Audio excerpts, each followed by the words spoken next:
Hello guys, welcome back to my channel. வீடியோக்குள்ளே போகிறதுக்கு முன்னாடி மறக்காமல் அந்த வீடியோக்கு ஒரு லைக்கை போட்டுருங்க.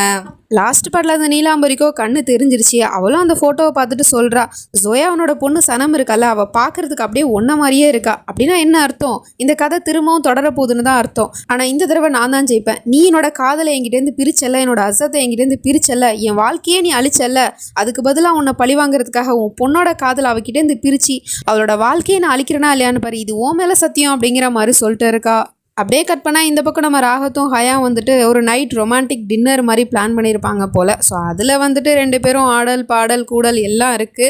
அதுக்கப்புறம் குட்டி குட்டி ரொமான்ஸும் பண்ணிகிட்டு இருக்காங்க. இதெல்லாம் தூரத்துலேருந்து யாரோ ஒரு ஆள் பார்த்துட்டு இருக்க மாதிரி தெரியுது. அது வேறு யாரும் இல்லை, அந்த சைக்கோ பைய தான். அப்படின்னா அவன் உயிரோட இருக்கானா அப்படிங்கிற மாதிரி தான் இருக்குது. எஸ், இவன் சாகலை போல், அந்த நெருப்புலேருந்து எப்படியோ தப்பிச்சு வந்துட்டான் போல். அதனால தான் அவனோட கழுத்தில் வந்து நெருப்பு பட்ட காயம் இருக்குது. அப்படியே அவங்க ரெண்டு பேருமே கோவத்தோட பார்த்துட்டு இருக்கான், பழி வாங்குற எண்ணத்தோட. பழி வாங்குறதுக்காக தான் திரும்ப வந்திருக்கான்னு நல்லாவே தெரியுது. இப்போ மார்னிங் ஆகிடுச்சு. காலங்காத்தில் இந்த நீலாம்பரியோ நியூஸ் பேப்பர் ஏன் இன்னும் வரல அப்படிங்கிற மாதிரி யோசிச்சுட்டு இருக்கா. அப்போ தான் கரெக்டாக அந்த அங்கிள் ஆண்டியும் வந்துட்டு நியூஸ் பேப்பர் எடுத்துகிட்டு வந்து கொடுக்குறாங்க. அதை எடுத்துகிட்டு போயிட்டு இவளும் உட்காந்து படிச்சுட்டு இருக்கா. அது நேற்று நடந்த நியூஸ் தான். இந்த மாதிரி செலவு வந்து இவளுக்காக வச்சாங்க இல்லையா, ஸோ அதுதான் நியூஸ் பேப்பரில் வந்திருக்கு. அப்படியே அவள் படிச்சுட்டு இருக்க கேப்பில் இவங்க ரெண்டு பேரும் பின்னாடி அவளுக்காக வச்சிருக்க சாப்பாடுலாம் வந்து ஆட்டையை போட்டுட்டு இருக்காங்க. அது இவளுக்குமே தெரிஞ்சிருச்சு. என்ன என்கிட்டேருந்து மறைக்கிறீங்க அப்படின்னு கேட்டால், ஒன்றும் இல்லையே, நாங்கள் உங்ககிட்ட அப்படி என்னத்தை மறைக்க போகிறோன்னு கேட்டால் டக்குன்னு அந்த ஆண்டியோட ஷாலை வந்து அப்படியே உதறி விடுறா. ஒழிச்சு வச்ச ஃப்ரூட்ஸ்லாம் கீழே விழுந்துகிட்டே இருக்கு. ரசாக், நீ என்னத்தை மறைச்சு வச்சிருக்கேன்னு கேட்டால் அவரும் எடுத்த ஃப்ரூட்ஸ் எல்லாம் எடுத்து கொடுத்துட்டு இருக்காரு. அதுக்கப்புறம் சொல்றாங்க, அப்படின்னா மாபேகம் உங்களுக்கு கண்ணு திரும்ப வந்துருச்சா? அன்னைக்கு டாக்டர்ஸ்லாம் வீட்டுக்கு வந்துட்டு போனாங்களே, ஆப்ரேஷன் அப்போ சக்ஸஸ்ஃபுல்லாக முடிஞ்சிருச்சா? அவங்களுக்கு கண்ணு தெரியுதா அப்படிங்கிற மாதிரி பேசிட்டு இருக்கா. ஸோ அப்போ கரெக்டாக அந்த இடத்துக்கு லத்தீஃப் வந்துடுறா. அவளை பார்த்துட்டு, லத்தீஃப் என்ன விஷயம் சொல்லு அப்படிங்கிற மாதிரி கேட்டுட்டு இருக்கா. இவளுக்கு ஒன்றுமே புரியல. உங்களுக்கு எப்படி தெரியும், வந்தது நான் தானே அப்படிங்கிற மாதிரி கேட்டதும் இவ்வளோ ஏதோ சொல்லி சமாளிக்கிறதுக்காக, அதுவா, நீ தான் உன்னோட முடி வளர்கிறதுக்காக ஏதோ ஸ்பெஷலாக ஒரு எண்ணெய் தேய்க்கிற இல்லையா, அது வந்து ஜாஸ்மின் ஃப்ளேவர் தானே, அந்த ஃப்ளேவர் எனக்கு வந்துச்சு வாசனை, அதை வச்சு தான் கண்டுபிடிச்சா நீ தான் வந்திருக்குன்னு. சரி சொல்லு என்ன விஷயம்னு கேட்டா, அதுவும் ஆகில் உங்களை கூப்பிட்டாரு அப்படின்னு சொல்லிட்டு அவன் இங்கேருந்து போயிடுறா. அதுக்கப்புறம் இவங்க ரெண்டு பேரையும் பிடிச்சி திட்டி விட்டுட்டு இருக்கா. இங்கே பாரு, எனக்கு கண்ணு தெரியும் அப்படிங்கிறது நம்ம 3 பேருக்குள்ளே தான் இருக்கணும். இந்த விஷயம் யாருக்குமே தெரியக்கூடாது. கண்ணு தெரியாத மாதிரியே தான் நான் மெயின்டைன் பண்ணிட்டு இருக்கேன். அதே மாதிரி நீங்களும் மெயின்டைன் பண்ணுங்க. மீறி ஏதாவது உங்கள் மூலமாக யாருக்காவது இந்த விஷயம் தெரிஞ்சிச்சு அப்புறம் நான் உங்களை சும்மா விட மாட்டேன் அப்படிங்கிற மாதிரி மிரட்டிட்டு இருக்கா. இந்த பக்கம் நம்ம ராகத்தும் ஹயாவும் வந்துட்டு ஒரு புது வாழ்க்கையை வாழ்கிறதுக்காக ஊரை விட்டே காலி பண்ணி போகிறாங்க போல். ஸோ அதனால லக்கேஜெலாம் வந்து டிக்கிக்குள்ளே வச்சுட்டு அதுக்கப்புறம் ரெண்டு பேரும் காரில் ஏறி போக போனால் இதெல்லாம் தூரத்துலேருந்து அந்த ஃபைஸும் பார்த்துட்டு தான் இருக்கான். கரெக்டாக அவங்க கார் எடுத்துகிட்டு கிளம்ப போகிற நேரமாக பார்த்து இவன் அந்த டிக்கிக்குள்ளே போயிட்டு ஒளிஞ்சிக்கிறான். அவங்க கூடயே சேர்ந்து போயிடுறான் அந்த புது ஊருக்கு. இந்த பக்கம் நீலாம்பரியும் மாடிலேருந்து கீழே இறங்கி வந்துட்டு இருக்கா. நம்ம சனம் வந்து கீழே தான் ஹாலில் வந்து ஏதோ ஒர்க் பண்ணிட்டு இருக்கா போல். ஸோ அப்படி கீழே இறங்கி வந்தவ எதிர்த்தாப்புல சேரு கிடக்கு, அங்கே சேர் இருக்குது அப்படின்னு இவ சொல்கிறதுக்குள்ளே அவ என்னடானா அங்கே சேரு கிடக்குது அப்படிங்கிறது அவளுக்கும் தெரியும். ஏன்னா இப்போ அவளுக்கு கண்ணு தெரியும் இல்லையா, ஸோ அதனால் அதில் மோதிக்காமல் அழகாக அந்த பக்கமாக நான் வந்து போயிடுறா. இதை நம்ம சனமும் பார்த்துட்டு, அவங்களுக்கு தான் கண்ணு தெரியாதே, அப்படி எப்படி அவங்க கரெக்டாக நகர்ந்து போனாங்க அப்படிங்கிற மாதிரி சொல்லிட்டு பார்த்துட்டு இருக்கா. அப்போ தெரியாமல் கையில் இருக்கிற ஏதோ ஒரு பொருளை கீழே போட்டா போல். அந்த சவுண்டு கேட்டு இவளும் திரும்பி பார்த்துட்டு இருக்கா.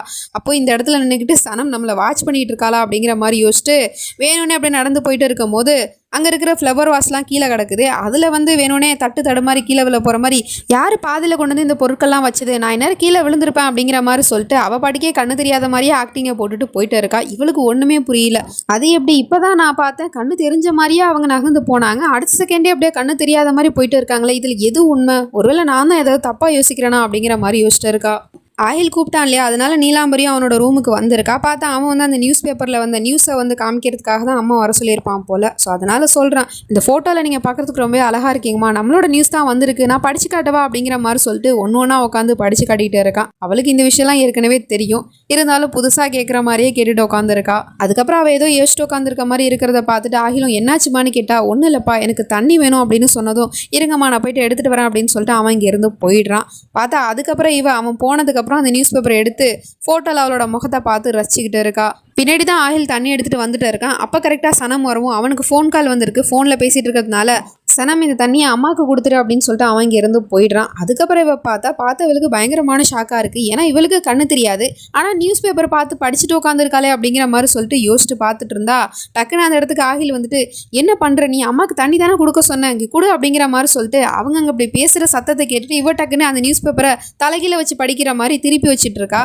அதுக்கப்புறம் ஆகிலும் வந்துட்டு அம்மாவுக்கு தண்ணியை கொடுத்துட்டு, அம்மா நீங்கள் இந்த பேப்பரை திருப்பி வச்சு பார்த்துட்டு இருக்கீங்க அப்படின்னு சொன்னா, எனக்கு தான் கண்ணு தெரியாதுல்லப்பா அப்படிங்கிற மாதிரி சொல்லிட்டு இருக்கா. இவளுக்கு ஒண்ணுமே புரியல. அதுக்கப்புறம் இந்த விஷயத்த போயிட்டு சகர்கிட்டையும் ரிஹான் கிட்டையும் சொன்னா. ரிஹான் சொல்றான், அது எப்படி ஒரு மனுஷியால தன்னோட வாழ்நாள் முழுவதும் கண்ணு தெரியாம நடிக்க முடியும்? இதெல்லாம் சாத்தியமே இல்லை. என் அம்மாவுக்கு நான் பிறந்ததுலேருந்தே பார்த்துட்டு இருக்கேன், அவங்களுக்கு கண்ணு தெரியாது அப்படின்னு சொன்னா. சகரோ சொல்றா, இது வரைக்கும் நமக்கும் அவங்களுக்கு கண்ணு தெரியுமா தெரியாதா அப்படிங்கிற சந்தேகம் வந்ததே இல்லை. ஆனால் இன்னைக்கு சனமுக்கு வந்து சந்தேகம் வந்துருச்சு இல்லையா, அதை நம்ம கிளியர் பண்ணிட வேண்டியதான். இதில் என்ன இருக்குது அப்படிங்கிற மாதிரி கேட்டதும், சரி ஏதோ சொல்கிறேன், ஆனால் நான் கன்ஃபார்மாக அடித்து சொல்கிறேன், என் அம்மாவுக்கு கண்ணு தெரியாது அப்படிங்கிற மாதிரி சொல்லிட்டு அவன் இங்கேருந்து போயிடுறான்.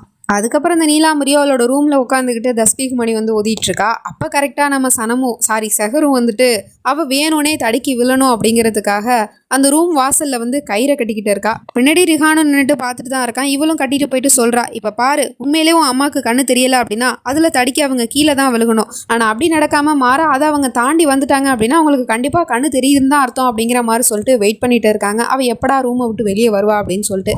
அதே மாதிரி அவளும் வந்துட்டு தலை வலிக்குது, டீ குடிச்சா நல்லா இருக்குமே அப்படின்னு சொல்லிட்டு லத்தீஃப், கசாலா, ரசாக்னு சொல்லிட்டு கூப்பிட்டுட்டே இருக்கா. ஆனால் யாருமே வரல. அதுக்கப்புறம் இவளே ரூமை விட்டு வெளியே போய் பார்க்கலாம் அப்படின்னு சொல்லிட்டு நடந்து வந்துட்டு இருக்கா. இவங்களும் அவளோட பார்த்துட்டு இருக்காங்க. அதில் அவள் தடுக்கி விழுவாளா இல்லை கடந்து போவாளா அப்படிங்கிற மாதிரி சொல்லிட்டு பார்த்தா அவளுமே அந்த இடத்துல கயிறு இருக்கிறது தெரிஞ்சா மாதிரி காலை எடுத்து அந்தனை வச்சுக்கிட்டு கடந்து போயிடுறா. தடுக்கி விழுகலை. இந்நேரம் இவளுக்கு கண்ணு தெரியல அப்படின்னா தடுக்கி தானே விழுந்திருக்கணும். ஆனால் அவளுக்கு அங்கே கயிறு இருக்குங்கிறது தெரிஞ்சுதான் அவள் அப்படி நடந்து வந்திருக்கா. நான் தான் சொன்னேன்ல, உன் அம்மாவுக்கு கண்ணு தெரியுது அப்படிங்கிற மாதிரி சொல்லிட்டு இருக்கா.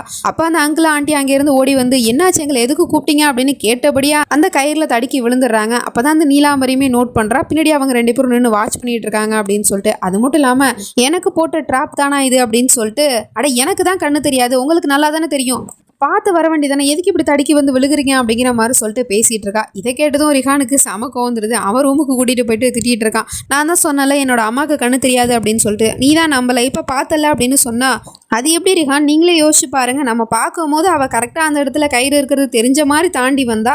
அதுக்கப்புறம் அந்த அங்கிள் ஆண்டி விழுந்ததுக்கப்புறம் நம்மளே அவள் வாட்ச் பண்ணியிருப்பான்னு தான் தோணுது. அப்போ வேணும்னே நம்மளை நம்ப வைக்கிறதுக்காக தான் அப்படி சொல்லியிருப்பா அப்படிங்கிற மாதிரி சொன்னா. இங்கே பாரு சகர், என்னோட அம்மா ரொம்ப மோசமானவங்க தான், நான் இல்லைன்னு சொல்லலை. அதனால அவங்களோட குறைய வச்சுட்டு நீ இப்படி அவங்கள டெஸ்ட் பண்ணுறதுலாம் எனக்கு சுத்தமாக பிடிக்கல, அதனால இதை இதோட நிறுத்திக்க அப்படிங்கிற மாதிரி சொல்லிட்டு அவன் இங்கேருந்து போயிடுறான். அதுக்கப்புறம் நம்ம சனமும் சகர்கிட்ட, எனக்கும் ரிஹான் சொல்கிறது தான் சரின்னு தோணுது, ஒருவேளை நான் தான் ஏதாவது தப்பாக நினச்சிருப்பேன்னு நினைக்கிறேன், அதனால இந்த விஷயத்தை இதோட விட்டுரு அப்படிங்கிற மாதிரி சொல்லிட்டு இருக்கா.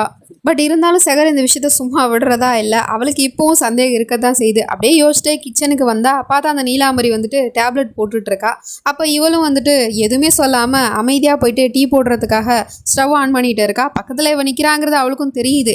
அப்போ வேணும்னே கண்ணு தெரியாத மாதிரி அங்கே பக்கத்தில் இருக்கிற கத்தியை தூக்கி அவளோட காலில் தூக்கி போடுறா. அவள் ஆணு கத்துனதும், என்னம்மா சனம், நீ இங்கே தான் இருக்கியா, எனக்கு தெரியாதுமா நீங்கள் வந்தேன்னு சொல்லிட்டு, அப்புறம் எனக்கு தான் கண்ணு தெரியாது, நீயாவது பார்த்து ஜாக்கிரதையாக இருக்கலாம்ல அப்படிங்கிற மாதிரி சொல்லிட்டு அவன் இங்கேருந்து போயிடுறா. இவளுக்கோ செம கோந்துருது. என்கிட்டயே உன்னோட வேலையை காட்டுறியா, இரு நான் உன்னை வச்சுக்கிறேன் அப்படிங்கிற மாதிரி சொல்லிட்டு அவள் கீழே போட்டா இல்லையா, அந்த கத்தியை எடுத்து நல்லா அடுப்பில் பழுக்க வச்சுக்கிட்டு இருக்கா. அதை எடுத்துக்கிட்டு நேராக இவளோட ரூமுக்கு தான் வரா கத்தியை கொண்டுக்கிட்டு. அது நல்லா சூடாக இருக்குது. இதை அந்த நீலாம்பரியும் பார்த்துடுறா. பட் இருந்தாலும் பார்க்காத மாதிரியே அப்படியே வந்து சேரில் உட்காந்துருக்கா. அவள் இப்படி நெருங்கி வரதை பார்த்துட்டு இவளுக்கா அல்லு விடுது, பயப்படுறா, நம்மள ஏதாவது பண்ணிடுவாளோ அப்படிங்கிற மாதிரி சொல்லிட்டு. இருந்தாலும் அந்த பயத்தை நம்ம காமிச்சிக்க கூடாது. நம்ம ஒருவேளை பயந்தோம் அப்படின்னா அப்புறம் அவளுக்கு சந்தேகம் வந்துடும். இப்போ நம்மளை அவள் டெஸ்ட் பண்ணுறதுக்காக தான் வந்திருக்கா, அதனால நம்ம இதை பார்த்து பயப்படக்கூடாது அப்படிங்கிற மாதிரி சொல்லிட்டு அவள் பாட்டிக்கே சேரில் உட்காந்து ஆடிக்கிட்டு இருக்கா. இவளும் வந்துட்டு கத்தி எடுத்துகிட்டு போனவ அப்படியே கிட்டக்க கொண்டுட்டு போயிட்டு இருக்கா. அதுவும் கண்ணு கிட்டக்க, அதுவும் சூடான கத்தி. ஆனாலும் இவள் பயத்தை வெளியே காட்டிக்காத மாதிரி அப்படியே கண்ணு தெரியாத மாதிரி கண்ணை லைட்டாக கூட சிமிட்டவே இல்லை. அப்படியே வந்துட்டு கண்ணு தெரியாத மாதிரியே அந்த சேரில் உட்காந்து ஆடிக்கிட்டு இருக்கா. இவளும் இன்னும் கொஞ்சம் கிட்ட கொண்டு போயிட்டு இருக்கா. கரெக்டாக கண்ணு கிட்ட போயிட்டு அது குத்த போயிடுச்சு. டக்குன்னு இவ அந்த கத்தியை எடுத்துடுறா. அப்போது வந்து இவளுக்கு உண்மையிலே கண்ணு தெரியாது தான் போல், நான் தான் தேவையில்லாமல் சந்தேகப்பட்டேன் போல் அப்படிங்கிற மாதிரி சொல்லிட்டு அவள் இங்கேருந்து போயிடுறா. அதுக்கப்புறம் இவளும் சிரிச்சிட்டு இருக்கா. நீ என்ன நினச்ச, இந்த மாதிரிலாம் பண்ணேன் அப்படின்னா நான் பயந்து போயிட்டு தடுமாறுவேன்னு நினச்சிட்டு இருக்கேன், என்னோட காரியத்தை சாதிக்கிற வரைக்கும் நான் கண்ணு தெரியாத மாதிரி தான் அப்படி நடிச்சாகணும் அப்படிங்கிற மாதிரி சொல்லிட்டு சிரிச்சிட்டு இருக்கா. அதுக்கப்புறம் வெளியே அப்படியே நடந்து வந்துட்டு இருக்கா. அப்போ நம்ம ரிஹான் அங்கே வரான். அவன் மேலே போயிட்டு மோதிடுறா. அதில் கத்தி வந்து கீழே விழுந்துருது. பார்த்து வரமாட்டியா சேகர் அப்படின்னு சொல்லிட்டு கீழே பார்த்தா கத்தி கிடக்குது. அந்த கத்தியை பார்த்த உடனே இவன் எதுவும் கேட்கறதுக்குள்ளே அவ டக்குன்னு வளரிடா, ஆமாம் அம்மாவுக்கு உண்மையிலே கண்ணு தெரியாதான் அப்படின்னு சொல்லிட்டு. அப்படின்னா சேகர், நீ இந்த கத்தி எடுத்துகிட்டு போயிட்டு என் அம்மாவை திரும்பவும் சோதிச்சு பார்த்தியா, நான் தான் உங்ககிட்ட ஏற்கனவே சொன்னல, அப்படி எதுக்காக அப்படி பண்ண அப்படிங்கிற மாதிரி கேட்டா. டக்குன்னு அவ்வளோ சமாதானப்படுத்துகிற விதமா, ஐம் ஸோ சாரி ரிஹான், என்னை மன்னிச்சிடுங்க, நான் பண்ணது தப்பு தான் அப்படிங்கிற மாதிரி சொல்லிட்டு அவனை சமாதானப்படுத்துறதுக்காக அவனோட கண்ணத்தில் வந்து கிஸ் பண்ணிக்கிட்டு இருக்கா. இதை தூரத்துலேருந்து அந்த நீலாம்பரி பார்த்துடுறா. பார்த்தவளுக்கு பயங்கரமான ஷாக்காக இருக்குது. என்னடா நடக்குது நடக்குதுங்க அப்படிங்கிற மாதிரி பார்த்துட்டு இருக்கா.